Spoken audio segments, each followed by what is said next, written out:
My name is Sister Yvonne Sanyanga. I'm a Carmelite sister from Zimbabwe. Our congregation is known as the Handmaids of Our Lady of Mount Carmel. I'm here for a mental health workshop where I'm supposed to give a presentation to the priest. Sister Yvonne, thank you so much for talking to us. Let's talk about mental health, the realities of mental health, especially amongst the religious, the consecrated. Yeah, mental health is a reality among the religious. Of course, they have a calling, but we are not prone to mental health issues. Usually we suffer from silent struggles, the issues that we can't talk about out there. And sometimes people see us as superheroes, yet we also go through challenges. So these are the things that we are discussing. And the topic is meant to bring those issues to our awareness such that we find ways of combating mental health issues in the church. Yeah. Can you give us some examples about mental health issues that religious may experience?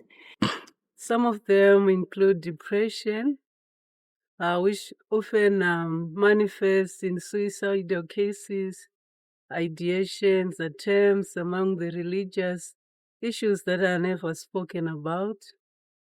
Sometimes spiritual dryness, which could be a result of missionary fatigue, where people will be so tired from the missionary work. They work and work and work, and sometimes don't get enough rest.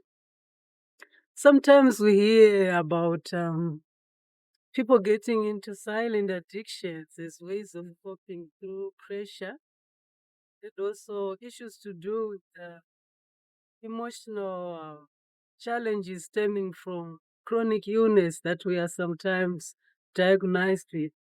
Think of someone who will be called to have maybe cancer, maybe diabetes, maybe hypertension.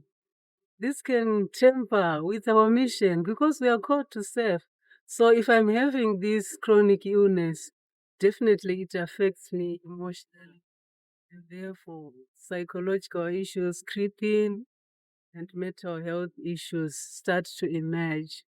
Yeah, those are some of the issues that we go through. So, how does the church journey with religious men and women who may be going through mental issues?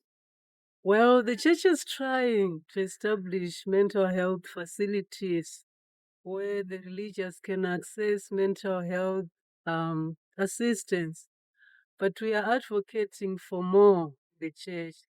So if we could have many centers where people can actually feel free to vent, and also if many religious are able to maybe get a training in first aid, skills on how to cope with these challenges, because they are found in almost most of our communities among the people we serve.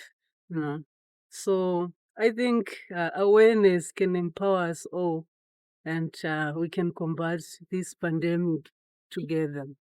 And that's precisely what you're doing here this week is Yeah, raising sure. awareness with the Mhm. priests. So talk us through your program for this week and what are your hopes at the end? I'm hoping that we have time to share together with my brother priest. We have time to reflect on those issues that we seem to find maybe normal, yet they are weighing us down. And maybe pave the way forward to say, what are we going to do next to make sure we live with a stable mental mindset? Sister, thank you so much for talking to us. I don't know if there's anything else you'd like to add with regards to your ministry and maybe a word or two to religious women in particular, to consecrated women. Yeah, I would like to say to my fellow religious out there, we are not superhuman. We are not heroes. We go through stuff, and that's being human.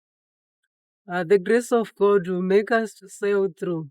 But there are some challenges that needs us to maybe talk to someone and maybe do something to improve, because we are human beings and we are made up of four dimensions: the physical, the psychological, the spiritual, the social. And if one of those dimensions is not in order, the rest of the person is affected. So I think we should take care of ourselves so that we can continue with the ministry well.